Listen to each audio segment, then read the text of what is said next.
आज की इस वीडियो के अंदर मैं बात करने वाला हूं अनलिस्टेड शेयर्स या फिर प्री आईपीओ के अंदर इन्वेस्ट कैसे करते हैं। एक प्लेटफॉर्म है इनक्रेड मनी करके जिसने अनलिस्टेड शेयर का कॉन्सेप्ट यहाँ पे जो है रिसेंटली स्टार्ट किया है और भाई 200 रुपये का अमेजोन का वाउचर भी आपको फ्री में देखने को मिल रहा है, चाहे आप एक ही शेयर क्यों ना खरीदो। तो ये अनलिस्टेड शेयर आखिर होते क्या है, कैसे इसमें इन्वेस्ट करना होता है, क्या इसके प्रो है, क्या कॉन्स है, कैसे आपको बेचना होगा इन शेयर्स को, क्या प्राइस चल रही है, कौन सी कंपनी की आप ले सकते हो, तो ये सारी जानकारी भाई देने वाला हूं इसी वीडियो के अंदर। यार स्टार्ट करने से पहले बताना चाहूंगा ये कोई भी स्पॉन्सर वीडियो नहीं है। इनक्रेड के ऊपर मेरा ऑलरेडी यहाँ पे पैसा लगा हुआ है, आप स्क्रीन के सामने देख सकते हो, क्योंकि यहाँ पे मैंने बहुत पहले बॉन्ड इन्वेस्टिंग वगैरह भी कर रखी थी और 1 साल पहले या 9 महीने पहले ऑलमोस्ट मैंने वीडियो भी बनाया था इसके ऊपर। मैं लिंक दे दूंगा डिस्क्रिप्शन बॉक्स में अगर आप बॉन्ड इन्वेस्टमेंट के अंदर इंटरेस्टेड हो तो चलो मैं आपको सीधा ले चलता हूं कि पहले आपको दिखाना चाहूंगा कि इस प्लेटफॉर्म के थ्रू अनलिस्टेड शेयर के अंदर इन्वेस्टमेंट कैसे होती है और कौन सी कंपनियां यहाँ पे अवेलेबल है। उसके बाद में बात करेंगे कि क्या इसके प्रो है, क्या इसके कौन से, कितना इसमें रिस्क है। तो भाई मैं सिंपली आपको लिंक जो है डिस्क्रिप्शन बॉक्स में देने वाला हूं जहां से अमेजोन का 200 रुपीज का वाउचर आपको देखने को मिल जाएगा अपनी फर्स्ट वाली इन्वेस्टमेंट के ऊपर। तो स्क्रीन के सामने देख सकते हो। तो सबसे पहले तो यहाँ पे भाई आपको केवाईसी करनी पड़ती है। मेरी केवाईसी यहाँ पे डन है। केवाईसी में यार नॉर्मली आपको अपना पैन कार्ड, आधार कार्ड और अपना एक बैंक अकाउंट नंबर और अपना एक डीपीआईडी यानी डीमैट अकाउंट नंबर देना पड़ता है, क्योंकि ये जो अनलिस्टेड बॉन्ड्स जो शेयर्स होते हैं ना वो आपके डीमैट अकाउंट के अंदर ही प्रॉपर क्रेडिट होते हैं। अब भाई स्क्रीन के सामने देख सकते हो अभी राइट नाउ लाइव जो है काफी सारी कंपनीज के शेयर यहाँ पे अनलिस्टेड आपको देखने को मिलेंगे। पॉपुलर कंपनीज जैसे अगर मैं बात करूँ तो ओयो रूम्स हो गया, CSK Chennai super king IPL की टीम हो गई, केयर हेल्थ इंश्योरेंस हो गया, वारी हो गया, विक्रम हो गया। इसके अलावा अगर आप अपकमिंग देखोगे तो बॉट का देखने को मिल जाएगा, स्विगी का देखने को मिल जाएगा। ठीक है, हिस्ट्रिकल में आप देख सकते हो बीरा 91 के शेयर्स ऑलरेडी यहाँ पे सोल्ड आउट हो चुके हैं।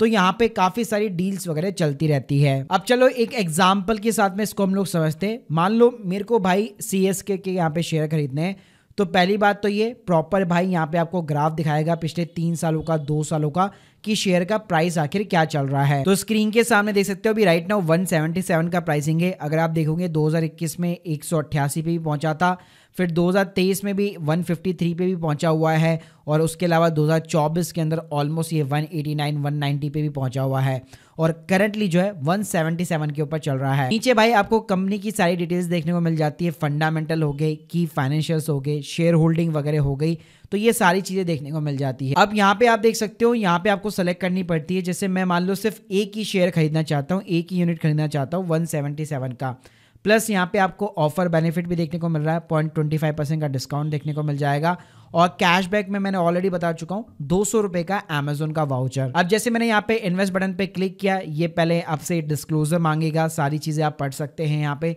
सिंपली आपको यहाँ पे इन्वेस्ट बटन पे क्लिक करना है। अभी आपसे पेमेंट का मोड पूछेगा, तो जैसे मैं सिंपली यूपीआई से पेमेंट करना चाहता हूँ, पे बटन पे क्लिक करूंगा। अब स्क्रीन के सामने देख सकते हैं भाई हमारी 176.56 की पेमेंट कंप्लीट हो चुकी है और सीएसके का एक शेयर भाई मैं खरीद चुका हूं और मेरे जो यूनिट होंगे यहाँ पे प्रॉपर तरीके से विद इन द 2 डेज यहाँ पे मेरे डीमैट अकाउंट के अंदर क्रेडिट हो जाएंगे। अब देखिए गाइस, जो आपने यहाँ पे ऑर्डर लगाया है तो आपके जो डीमैट अकाउंट होगा ऐसा नहीं होगा जैसे अगर आपने ज़ीरोधा का अकाउंट दे रखा है तो वहां पे आपको पोर्टफोलियो के अंदर शो होगा। वहां पे क्या होता है, आपका जो सीडीएसएल पे अकाउंट होता है उसके अंदर बेसिकली आपको शो होता है। और प्लस कई बार आप अपना जैसे अपना होल्डिंग्स वगैरह भी खोलोगे तो आप देख सकते हो, जैसे मैंने ये कई सारे बॉन्ड्स वगैरह खरीदे हुए यहाँ पे इसी प्लेटफॉर्म के थ्रू, तो वो आपको इस तरह से भी यहाँ पे दिखाएगा, जहाँ पे आपको कॉस्ट वगैरह नहीं दिखाएगा, मार्केट प्राइस नहीं दिखाएगा, लेकिन आपको क्वांटिटी जरूर दिखा देता है। अब भाई इन्वेस्ट करने से पहले यहाँ पे आपको कुछ चीजें जाननी जरूरी है। तो पहले शुरुआत करते हैं हम लोग कि ये अनलिस्टेड या प्री आईपीओ शेयर होते क्या है। अनलिस्टेड का मतलब है सिंपली कि जो स्टॉक एक्सचेंज है बीएससी एनएससी है उसके ऊपर लिस्टेड नहीं है। प्री आईपीओ शेयर का मतलब ये होता है कि जैसे अभी रिसेंटली किसी का आईपीओ आने वाला है, ठीक है, और उससे पहले आप उसके शेयर यहाँ पे खरीदना चाहते हो। तो अब आप लोगों को ये जानना जरूरी है कि ये शेयर आखिर बेचता कौन है, किन के पास में ये शेयर्स होते हैं। तो भाई जो भी एग्जिस्टिंग शेयर होल्डर्स होते हैं, जैसे मान लो कोई एम्प्लॉइज कंपनी में काम कर रहा है, उसको अगर ESOP वगैरह मिला होगा उसके पास में ये शेयर्स होंगे। इसके अलावा जो एक्स एम्प्लॉयज़ होंगे, प्रमोटर्स होंगे, प्राइवेट इक्विटी इन्वेस्टर्स होंगे, तो ये जितने भी लोग होते हैं वो सेकेंडरी मार्केट के अंदर अपने शेयर यहाँ पे बेचना चाहते हैं और उन्हीं के थ्रू ये पूरा का पूरा रोटेशन होता है। बात करते कि भाई अनलिस्टेड यहाँ पे जो कंपनीज होती है उसके अंदर आखिर इन्वेस्ट करने का फायदा क्या होता है। पहली चीज़ आपको अर्ली एक्सेस देखने को मिल जाता है। लेट सपोज जैसे कि अगर हम लोगों ने देखा जैसे यहाँ पे ओयो रूम्स है, ठीक है, तो ओयो यहाँ पे अगर कल को लिस्टेड होता है मार्केट के अंदर, ठीक है, और अगर आपको पहले से डिस्काउंट के ऊपर यहाँ पे शेयर्स देखने को मिल जाते हैं, वहाँ पे भी यहाँ पे जो है आईपीओ के अंदर भी अगर आपका लक काम करेगा तब जाके आपको मौका मिलता है यहाँ पे इन्वेस्ट करने का, या आप ओपन मार्केट से उठा सकते हो। तो यहाँ पे अर्ली एक्सेस आपको देखने को मिल जाता है, जहाँ पे आपको डिस्काउंट रेट के ऊपर इनके जो कॉम्पिटिटर्स हैं उसके कंपेयर में आपको डिस्काउंट रेट्स के ऊपर शेयर्स देखने को मिल जाते हैं। इसके अलावा यहाँ पे डाइवर्सिफिकेशन भी हो जाता है, क्योंकि अनलिस्टेड शेयर्स का डायरेक्टली मार्केट से लिंक नहीं होता। इसकी जो प्राइस होती है ना वो फ्लक्चुएट करती है, कितनी डिमांड है कितनी सप्लाई है सेकेंडरी मार्केट के अंदर, उसी के अकॉर्डिंग इसकी पूरी प्राइस जो है डिसाइड होती है। और भाई यहाँ पे आपको यूनिकनेस भी देखने को मिल जाती है कि लेट सपोज कोई ऐसी कंपनी है, मतलब जो उसका जो बिजनेस मॉडल है, आज तक मार्केट में कोई ऐसी कंपनी नहीं है जो ऐसी कोई लिस्टेड हो, तो आपको एक यूनिकनेस मिल जाती है कि इस कंपनी के अंदर भाई मैं इन्वेस्ट करना चाहता हूँ। अब देखिए इसके अंदर भाई प्रो है तो इसके अंदर कॉन्स भी है, रिस्क भी है अनलिस्टेड शेयर के अंदर। सबसे पहला बड़ा रिस्क तो ये है कि आप ये सोचो कि आज मैं यहाँ पे इन्वेस्ट कर रहा हूँ, ठीक है, और मैं कभी भी एग्जिट मारना चाहता हूँ, तो ये पॉसिबल ही नहीं है, क्योंकि इसके अंदर जो लिक्विडिटी होती है ना वो बहुत ही कम होती है। अनलिस्टेड शेयर के अंदर आपका माइंडसेट ये नहीं होना चाहिए कि मैं यहाँ पे 1 साल बाद 2 साल बाद मैं एग्जिट मारना चाहता हूँ। आपका माइंडसेट यहाँ पे होल्ड करने का होना चाहिए कि जब तक इस कंपनी का आईपीओ नहीं आ जाता है, ओपन मार्केट में नहीं आ जाती, तब तक मैं अपने शेयर को निकालना नहीं चाहूँगा। लेकिन साथ में यहाँ पे एक और चीज़ ध्यान रखिएगा, कई कंपनीज के अंदर लॉक इन भी लगा होता है। जैसे मान लो अभी रिसेंटली किसी कंपनी का आईपीओ आ रहा है और आपको अनलिस्टेड शेयर देखने को मिल गए, तो वहाँ पे क्या होता है, अगर आपके पास अनलिस्टेड शेयर अगर आप खरीदते भी हो तो 6 महीने तक भाई आप लिस्टिंग की डेट के बाद में भी 6 महीने तक आप अपने शेयर को जो है एग्जिस्ट नहीं मार सकते, मतलब सेल नहीं कर सकते अल्टीमेटली। तो इस चीज़ का भी ज़रूर ध्यान रख लेना।